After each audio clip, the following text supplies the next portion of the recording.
José Luis Durán, un ícono, una figura importantísima, fundamental de la vitivinicultura en México con proyección mundial. José Luis, gracias por esta charla y pues tanto por decir y platicar. Ahorita justamente antes de empezar ya me agarraste a la carrera con el tema de toda la actividad que estás haciendo en el tema de promoción, difusión y sobre todo pues impulsar lo que es una filosofía del vino en México.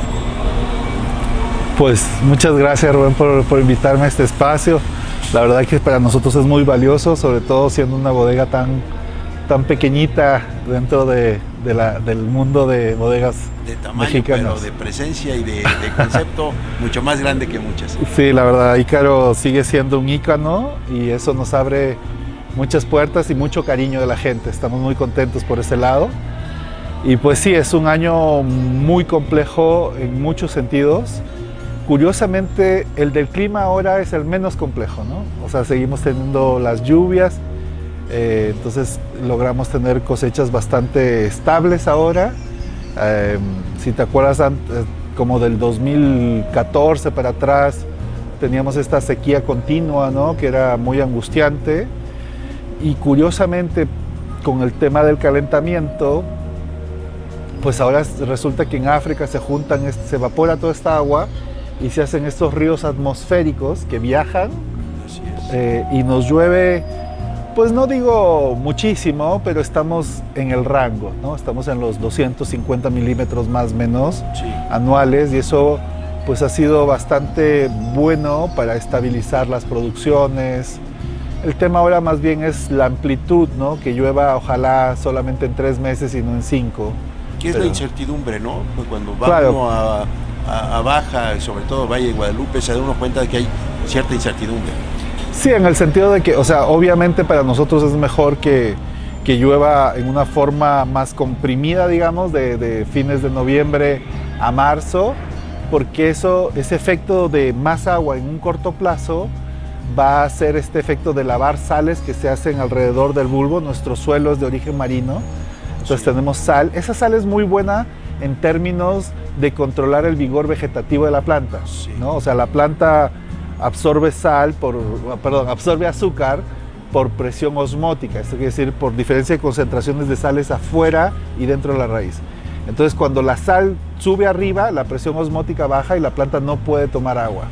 Y eso genera a veces condiciones de aridez, de estrés en la viña. Pero cuando esas sales se mantienen lavadas, pues la fruta, los aromas primarios, toda esta parte de los aromas del tiempo se expresan y entonces se vuelve muy bonito. Tú tocas dices una palabra fundamental, aromas, parte de una filosofía de vida, de trabajo, de concepto, de proyección. Claro, sí, la verdad es que es un camino de vida, ¿no? Desde que partí en México hace 24 años, tuve la oportunidad de hacer muchas microvinificaciones por todo el valle, digamos que desde Guadalupe hasta el sur, hasta Llano Colorado, y tuve la oportunidad de poder evaluar, microvinificar durante 3 años seguidos muchísimos viñedos de diferentes valles y zonas y poder entender la calidad desde una perspectiva primero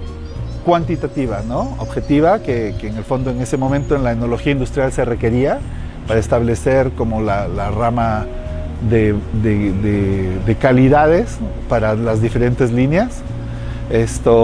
Pero eso fue solo el principio.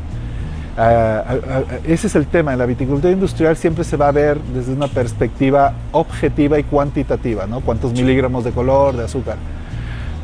El tema es que cuando de repente te encuentras con cosas excepcionales, como los viñedos que existen en el valle, tuve la fortuna de encontrarme con este Nebbiolo maravilloso, que es abundante, que es rico, que tiene taninos, que tiene color, que tiene aromas, pero sobre todo tiene sincronía en su madurez. Todas las madureces, ¿no? Porque en la uva hay muchas madureces, de aromas, de taninos, de azúcar, de acidez, de pH, y no siempre están sincronizadas. Entonces ahí comienzan los problemas, porque si el aroma está primero y el azúcar después, o viceversa, en el Nebbiolo encontramos esa sincronía y fue como encontrar un tesoro, ¿no? Claro. Pero eso era solo el inicio, ¿no? Después entender los arenales, ¿no? del valle, el río seco, esa aridez, ¿no? Que yo siempre digo que las viñas son como mamás, ¿no? Que tienen estos hijos que son las uvas. Sí.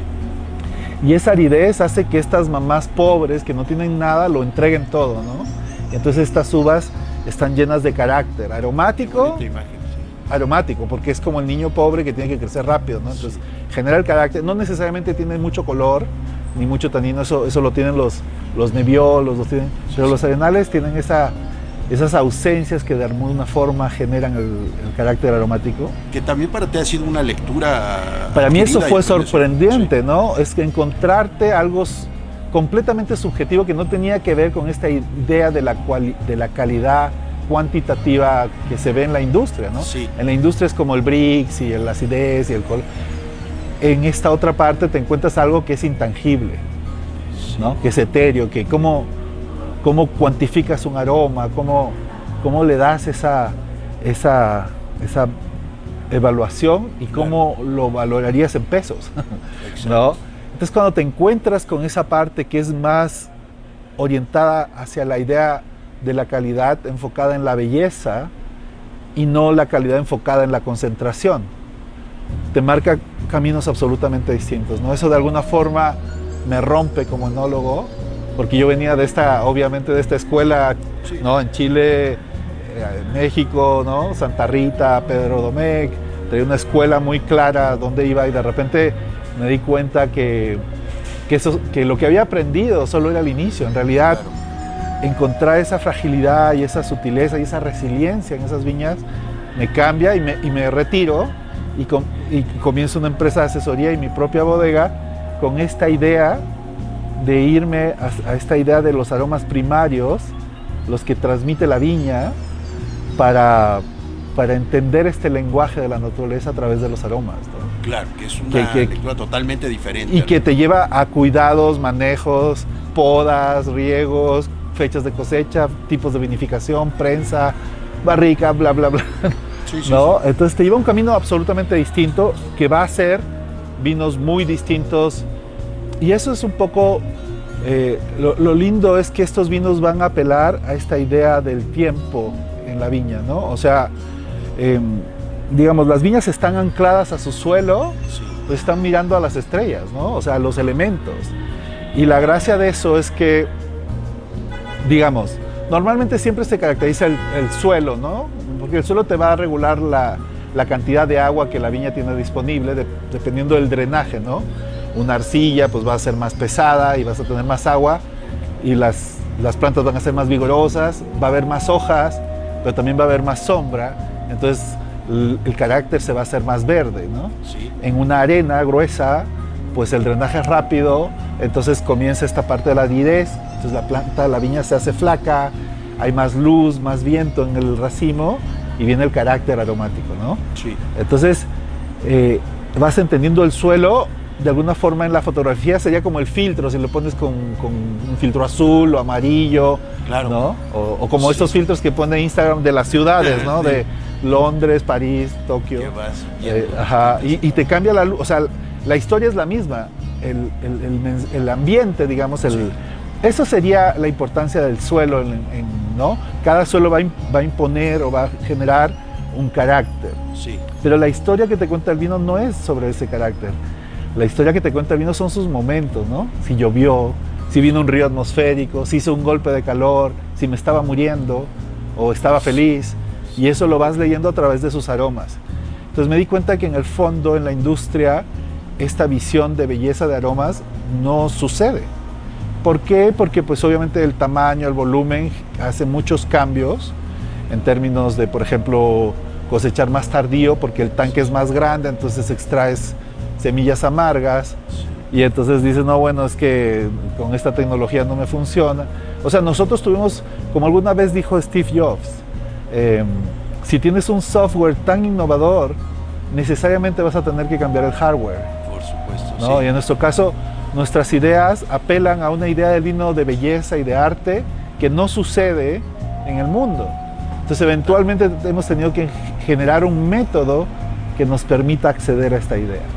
Acceder y proyectarla, y, ¿no? y hacerla, por supuesto. Sí, Entonces ahora tenemos un método muy bonito, una filosofía que parte desde esta idea de qué es el vino, y eso nos ha llevado a esta enología aromática, que es un poco la esencia de nuestra bodega, ¿no? Sí, que además es una proyección que cuando llegas ya tú al punto climático, cuando dices estoy listo ya para... Yo creo que a partir del 2019 como 20, que me cae el 20 sí. Y comienzo a planear esta idea de los hipervinos, que son estos vinos que hemos sacado con un nivel de calidad que nunca se ha visto en México. Ahorita los vamos a probar.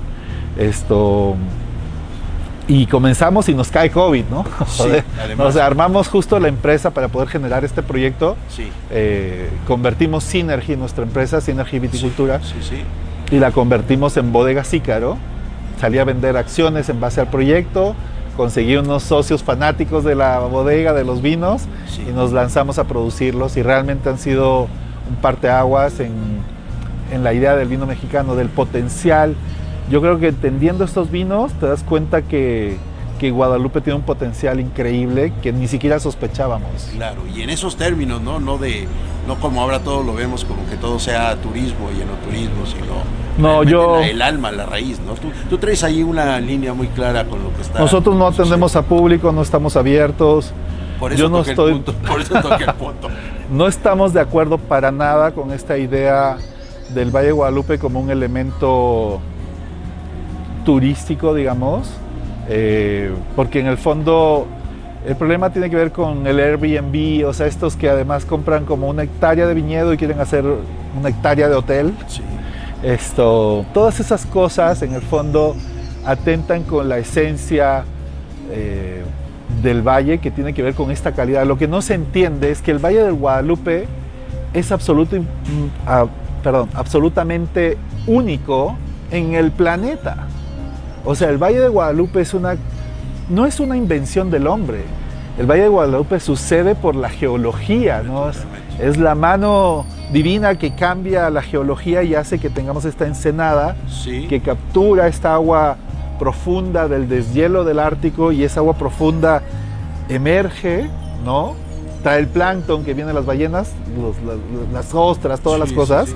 pero los atunes, ¿no? Pero esta agua que emerge y enfría hace que el viento que entra al valle sea muy frío. Eso no sucede para otros valles, ¿no? La entrada de ese viento no pasa igual en otros valles que están al lado, ¿no?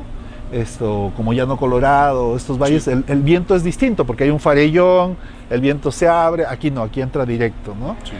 Entonces tienes ese efecto. Por otro lado tienes estos suelos marinos que tienen sal, y como te decía, la sal lo que hace es que va a generar un rigor en la viña, ¿no? Porque la sal evita que la planta pueda absorber Sí. el agua, y eso hace que todos estos viñedos normalmente producen muy poco.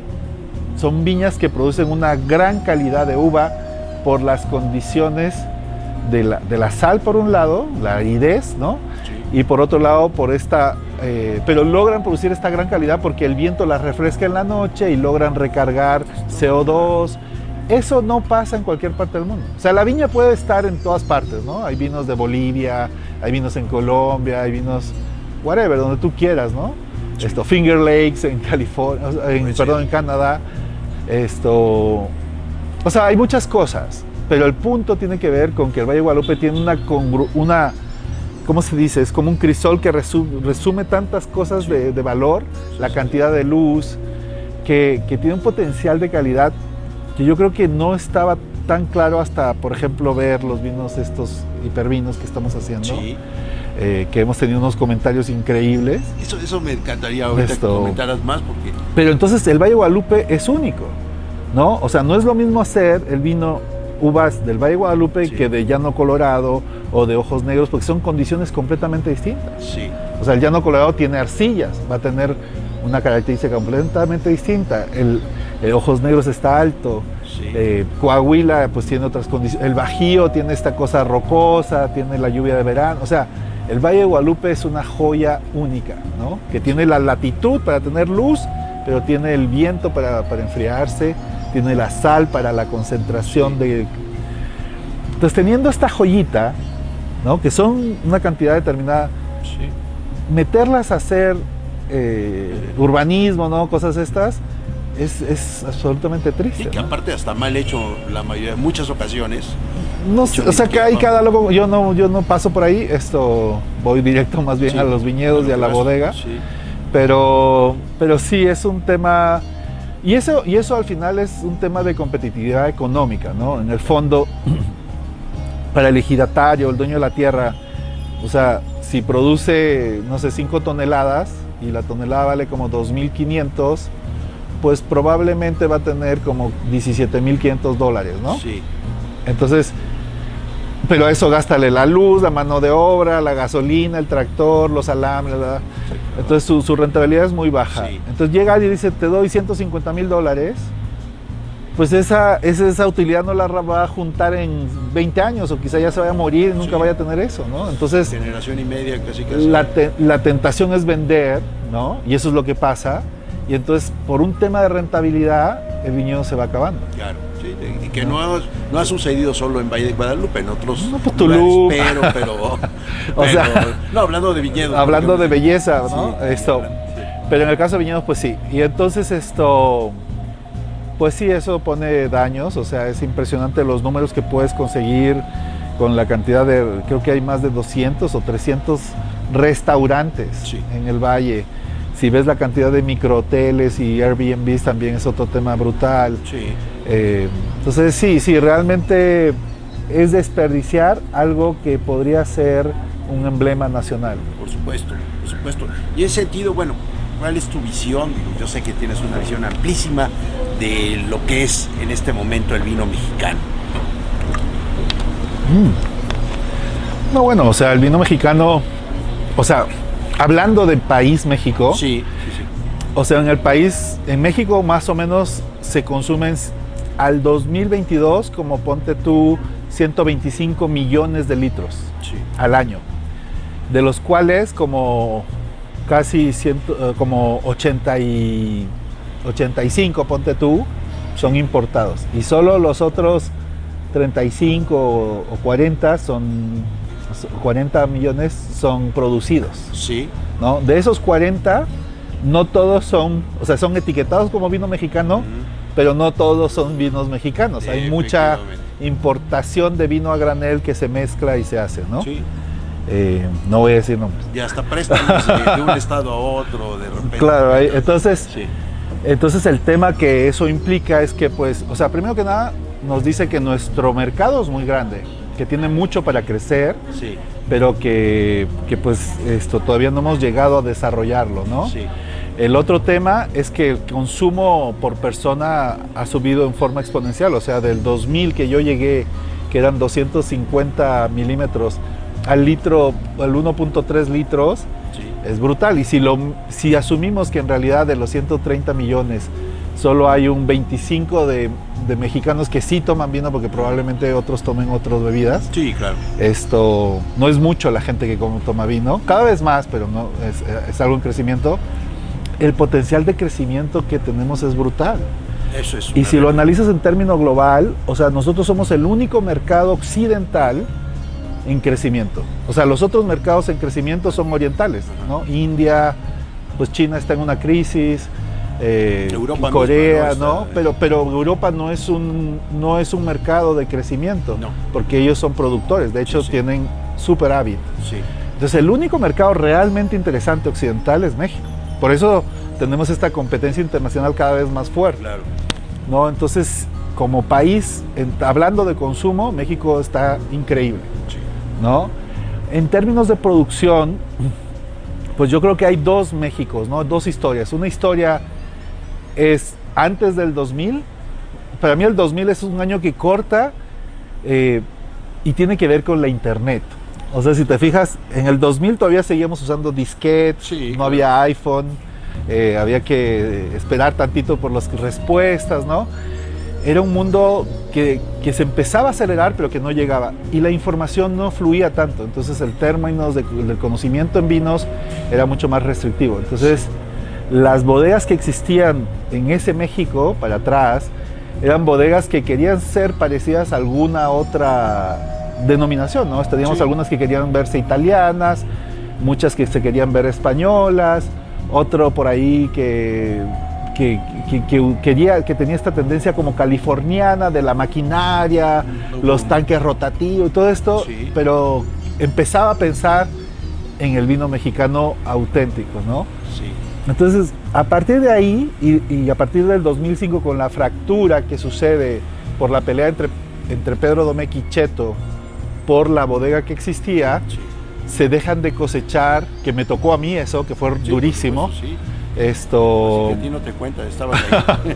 Yo tuve que tomar, o sea, lo único que pudimos salvar con el presupuesto y el tiempo que teníamos era la mitad, el 50% de todo lo que consumíamos, que eran sí. 10,000 toneladas. Entonces hubieron 5,000 toneladas que estaban en riesgo de tirarse. Entonces el gobierno hace un esfuerzo para poner dinero y comienza a través de dinero del gobierno a generar estas escuelitas, que hubo una en el Valle, otra con Fernando Martín en Ensenada y creo que en el sur había otra. Sí. Y tratan, pero esto también forza a muchos viticultores a empezar a producir sus vinos, ¿no? Sí. Entonces ahí comienza la fragmentación y comienza esta nueva historia del vino mexicano, donde ya la búsqueda del vino mexicano es completamente distinta. Y es muy importante eso, porque ese vino mexicano joven que nace a partir del 2000 tiene una visión del vino esencialmente de media o alta calidad, porque parte con esta visión de que los vinos tienen que tener un año de crianza, tienen que hacerse con cosechas más manuales. Comienza esta parte muy linda, romántica, ¿no? Donde la gente apuesta por el vino, sí. Y comienza a crecer todas estas bodegas familiares. Antes de eso, si te fijas, la visión era una visión industrial. Totalmente, ¿no? Sí, era... Igual que en Chile, o sea, dicen, ¿por qué el vino mexicano es distinto al chileno? Bueno, yo soy chileno. Porque la visión de Chile en los 80s o 90s, cuando Pinochet entrega el gobierno para hacer democracia, Estados Unidos le abre la puerta, pero la visión de ese tiempo era Sunrise, Casillero, Gato Negro, sí, sí. ¿No? Era una visión completamente industrial enfocada al vino de 5 a 10 dólares. En cambio, el vino mexicano que nace a partir del 2005 no tenía un enfoque a eso. Tiene la visión de... Entonces, obviamente, depende de dónde apuntes tu mirada, pues claro, es como cuando andas en bici, ¿no? Si miras para acá te vas al hoyo. Sí. Entonces, en el fondo, sí hay un México distinto, hablando de enología y de búsquedas. Sí. Ahora, dentro de esas búsquedas que suceden, algunos otra vez vuelven a mirar a España con esta idea de la barrica, del ciclo oxidativo. Otros miran a California y pacifican y comienzan con estos vinos muy potentes que en el valle salen mal y se vuelven salados, alcohólicos, salados. Sí. Yo los llamo chamoyosos, ¿no? Como chamoyosos. Dulce, ácido, agrio. Sí. Salen muchas... Y en mi caso, pues yo estaba tratando desde mi inicio de pensar en el vino que exprese la viña, ¿no? Y esta idea de los aromas no es algo que se me haya ocurrido o sea, es algo que fue desarrollándose, y esta filosofía y este pequeño libro que hemos presentado, que habla de la filosofía aromática de nosotros. Qué maravilla. Es un entendimiento, un aprendizaje durante todos esos años, ¿no? Sí, porque además es esto, y eso a mí es lo que me da gusto un poco recuperar de la memoria de haberte conocido durante todos estos años. Sí, es que para ti es algo evolutivo también, a su vez, algo lógico, que va creciendo, que te da distintos estados de ánimo. A mí el único enólogo en México y en otras partes del mundo que me pone nervioso eres tú, porque siempre tienes algo diferente. Digo, ¿y ahora por dónde va a llegar? Y ahora con quién. Bueno, ahí por ahí uno que otro más, que tú sabes quiénes son, claro, de la camada mexicana, pero no, me sorprende también esta progresión, que además el año pasado pues tuviste ya la presentación de Hipervino. Sí, nuestra intención fue hacerlo un club de vino especializado. Solo hacemos 2,000 botellas. Estos hipervinos básicamente son monovarietales y son viñedos que tienen características sumamente especiales que hacen que podamos hacer un vino, digamos, extraordinario, ¿no? Claro. No es cualquier viñedo, son viñedos que ni siquiera son viñedos, son hileras de partes de ciertos viñedos. Son interesantes. Estos vinos, por ejemplo, en Ícaro y en Alarrota y en Marela, siempre hemos tenido esta visión de la belleza, los aromas, ¿no? De la viña, la idea de capturar el tiempo a través de los aromas. Sí. Pero en Hipervinos tenemos algo más que tiene que ver con esta idea de la pureza, ¿no? Porque creo que a través de esa pureza y de esa nitidez y esa limpieza, cuando algo es bello y nítido y puro, genera la emoción. Exacto. ¿No? Sí, o sea, son vinos que realmente emocionan porque no pasan por la razón, ¿no? O sea, el tema es que uno huele estos aromas, los saborea, sí. Y entonces sucede esta cosa de sensación que va directo a la emoción, de la nariz a la amígdala, ¿no? Okay. No, o sea, si te fijas, el aroma no pasa por el hipotálamo.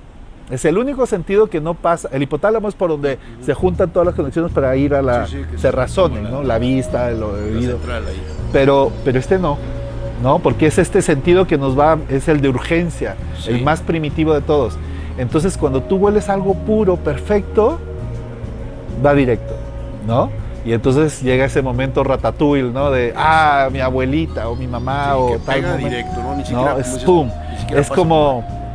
A veces nos pasa también con ciertos perfumes, ¿no? Si tú, por ejemplo, usabas un perfume en 1990, ponte tú, ¿no? Usabas, no sé, Ted Lapidus Aramis.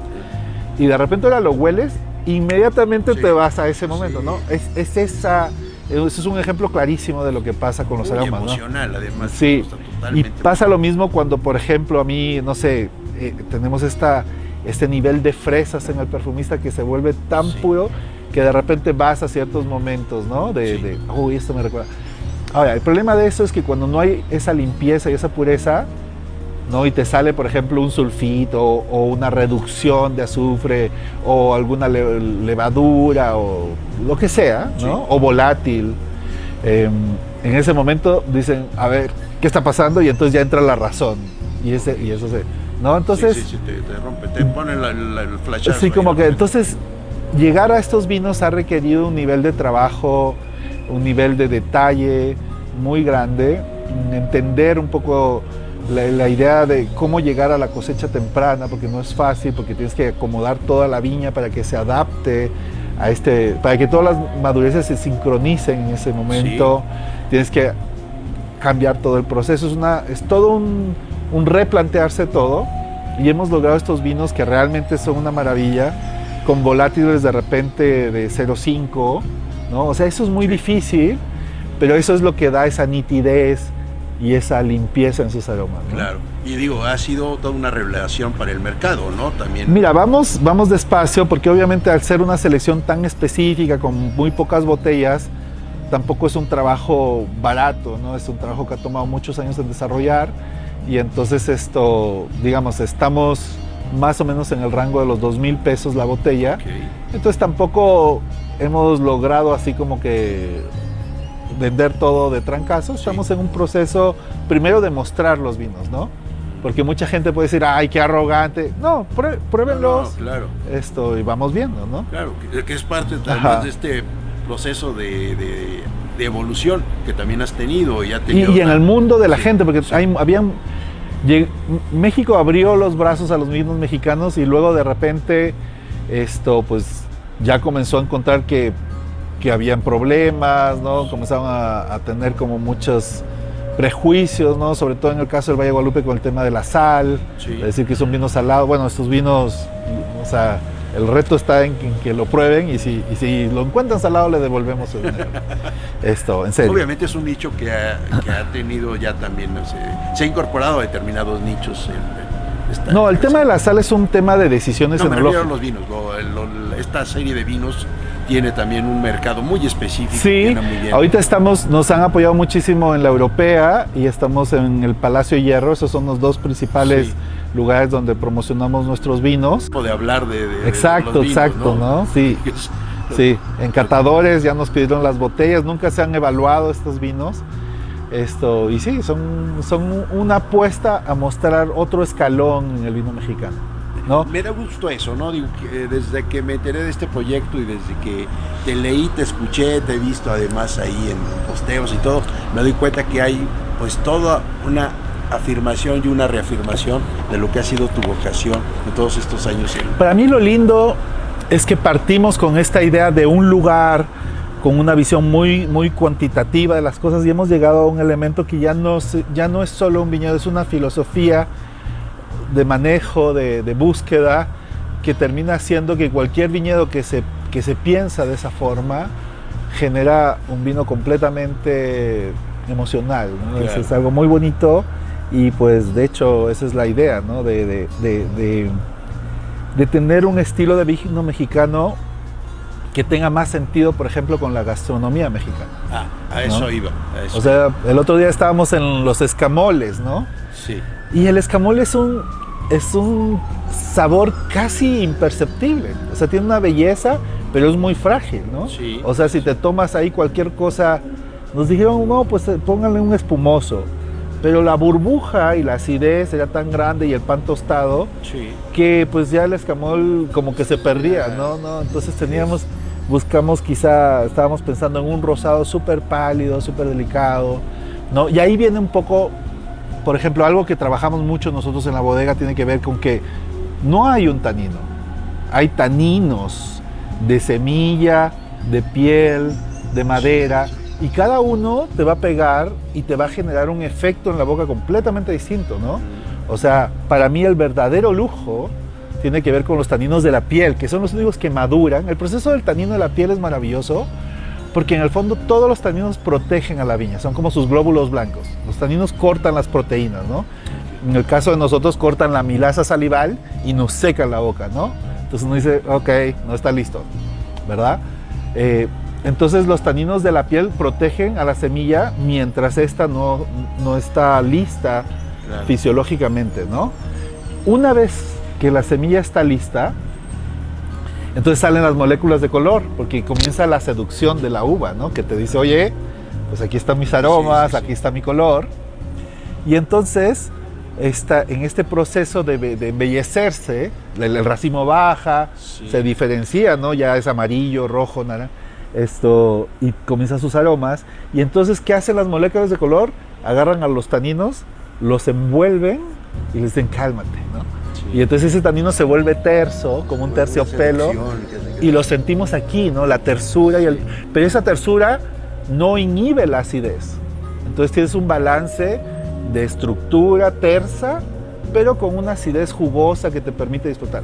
El problema, por ejemplo, del tanino elágico de la madera, de la barrica, es que el tanino elágico no tiene ese proceso de color, ¿no? O sea, el tanino del brazo, del tronco, siempre quiere estar protegiendo porque se dice, llévate mi fruta, pero no me saques mis partes, ¿no? Sí. Entonces ese tanino elágico está siempre atacando. Y entonces, ¿qué se hace? Pues se lava la resina, ¿no? En la barrica y se tuesta. Pero aún así sigue siendo un tanino mucho más agresivo. Y si te fijas, esos taninos de madera los sentimos en esta parte, en los cachetes, ¿no? Y nos seca. Y ahí perdemos la percepción de acidez. Sí, así es. Entonces el vino se vuelve más pesado, ¿no? Sí. Y el tanino de la semilla, o sea, la uva te dice, la planta te dice, llévatela al niño, o sea, llévate la fruta, pero no me mastiques al niño, ¿no? Y entonces el tanino de la semilla siempre va a ser amargo. Entonces la cosa es que tú no extraigas el tanino de la semilla o no sobremaderices un vino, ¿no? La barrica debe ser un elemento un recipiente eléctrico que te ayuda a limpiar la proteína, que te microoxigene el exceso de azufre de la fermentación, pero no un ingrediente. O sea, es un recipiente, pero no ingrediente. Si tú lo conviertes en un ingrediente y tienes esos vinos maderudos, pues simplemente el vino es secante, es pesado, ¿no? Sí, lejos de ser una experiencia amable, se convierte en algo... Ok, entonces eso es acerca de los taninos. Pero ¿qué pasa con los ácidos?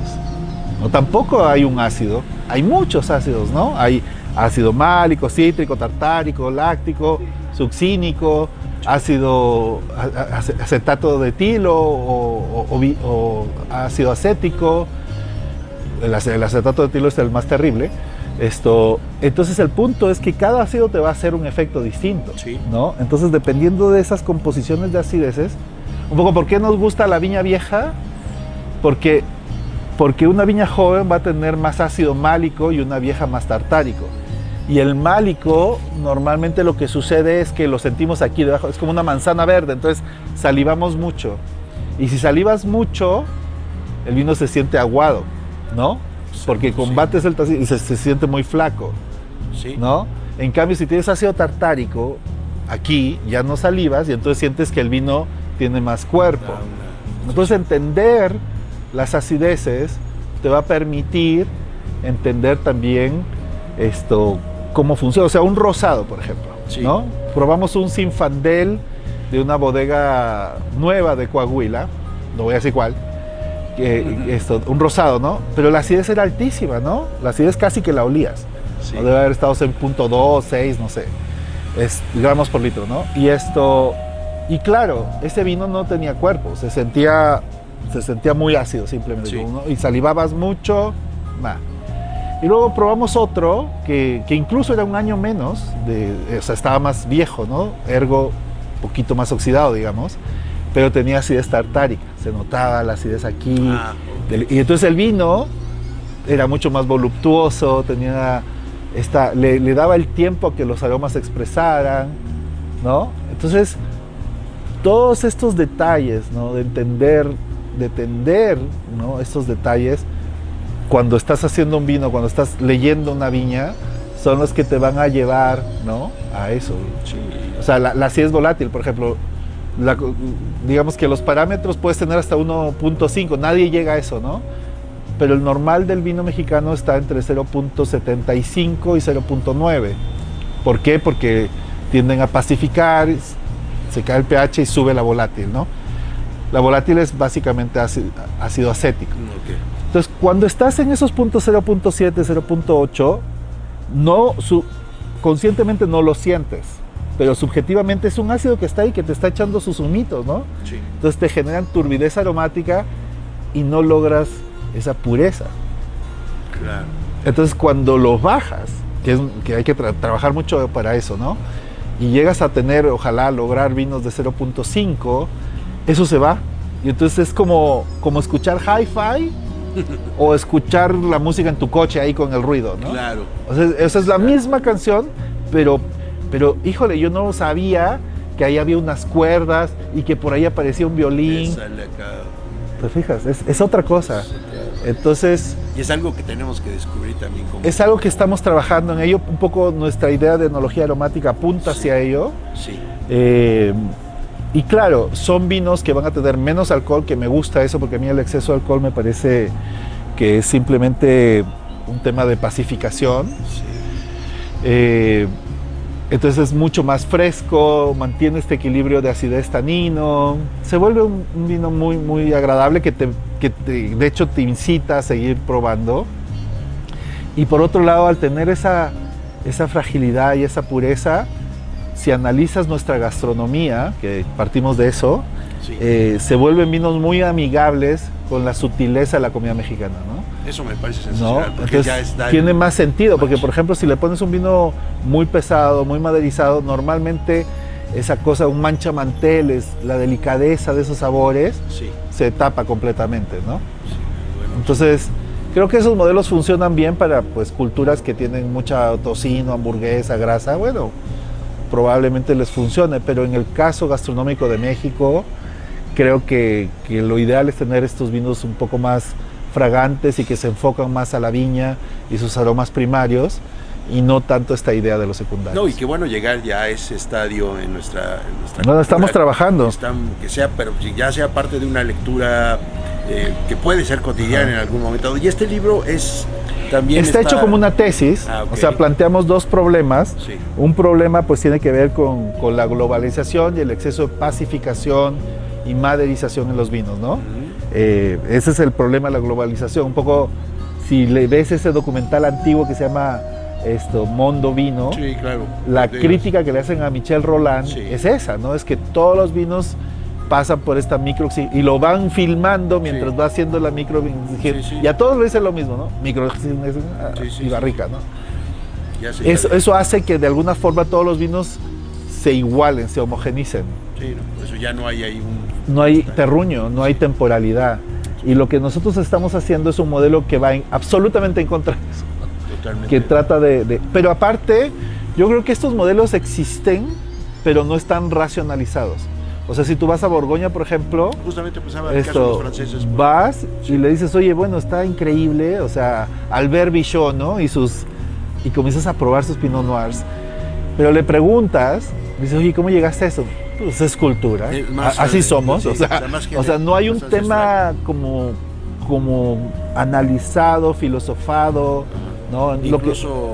Nosotros lo que hemos hecho es un trabajo muy profundo de partir desde la visión cuantitativa para llegar a esta cosa más subjetiva. ¿Este libro es para especialistas? ¿Es para...? Es para el que le guste el vino. No, está hecho en un lenguaje, o sea, está aparte súper resumido en realidad, o sea, debería ser un libro que sea más grueso, pero pues la idea fue hacer una cosa más, es como un pequeño manifiesto en realidad, donde tratamos de mostrar esa idea, y entonces partimos con esta idea de la globalización, que es uno de los problemas, y la otra es el calentamiento global. ¿Y este lo puedes conseguir en línea? ¿Cómo se En nuestra página, en su página, bodegasicaro.com. Está como tal.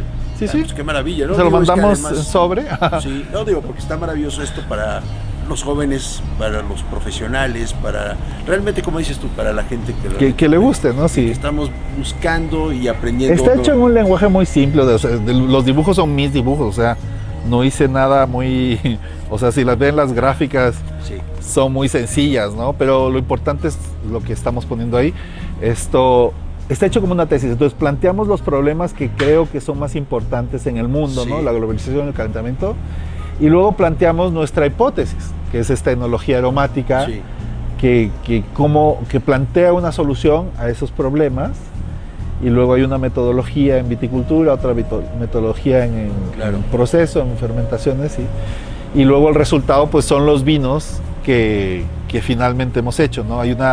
Si hablamos de capturar el viento, necesariamente tenemos que hablar del terruño y del clima del año, ¿no? Entonces tenemos una gráfica de los últimos 15 años de lluvias, por ejemplo, para que vayan entendiendo, y vamos explicando un poco en qué pasa con el clima, y ya de ahí vamos a las marcas, que son todo este ensayo, en el fondo, de los hipervinos, son pues un ejercicio para probar si nuestra hipótesis es correcta o no. No, pero me parece sensacional lo que parece. Es súper nerd. Pero ¿sabes qué es lo que me gusta? Y ahorita como lo resumiste, que me encantó todo llegar al tema de esta nueva filosofía de la enología aromática, es precisamente de todo esto que nos has platicado maravilloso, que a mí siempre me pierde tu lenguaje, pero me pierde de seductor que es pero no es poesía, porque mucha gente me dice, ay, eres un poeta. Espérame, aquí estamos hablando de temas, ¿no? De ideas. No, yo creo que aquí es porque a veces siento que usan la poesía como peyorativamente, que dicen, ay, qué bonito habla, pero en realidad, o sea, lo que yo quiero es que entiendan lo que estoy diciendo. O sea, si suena bonito, pues muchas gracias, pero en realidad hay muchas ideas, mucho análisis. No, yo sí lo entiendo, y lo entiendo con esa seriedad. Por eso me complace mucho que además ya lo materialices en un libro como tal. Es el primer boceto del libro. Queríamos ver, lo hicimos muy cortito para ver si realmente a la gente le interesaba estos temas. Sí. Y si funciona, y además van en las cajas de los hipervino, si funciona, pues ojalá nos dé pie para hacer algo más detallado y más grande. Qué maravilla, pues felicidades, José Luis, por todo lo que estás haciendo. Realmente yo venía con muchas expectativas de platicar contigo, y ahora me llevo más expectativas porque voy a leer el libro, porque además pues hay tanto que seguir descubriendo de tu trabajo, de Ícaro, de todo este replanteamiento, de esta...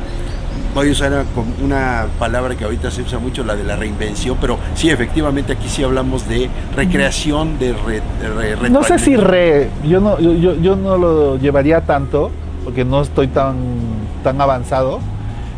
Más bien ha sido un proceso de aprendizaje que me ha llevado 24 años, pero es que tienen que entender que en 24 años haces 24 vinos. Por supuesto. Entonces el aprendizaje, o sea, aquí la disciplina es analizar lo que hiciste, cuestionarte, volverlo a hacer, volverte a cuestionar, ¿no? Y hacemos un análisis en todos los sentidos, ¿no? De por qué la levadura, por qué la fecha de cosecha, y tratamos de analizar cada factor, y eso nos ha dado este método y esta visión de vino, que al final creo que tiene que ver, si lo tengo que resumir, tiene que ver con con la esencia de a dónde quieres llegar.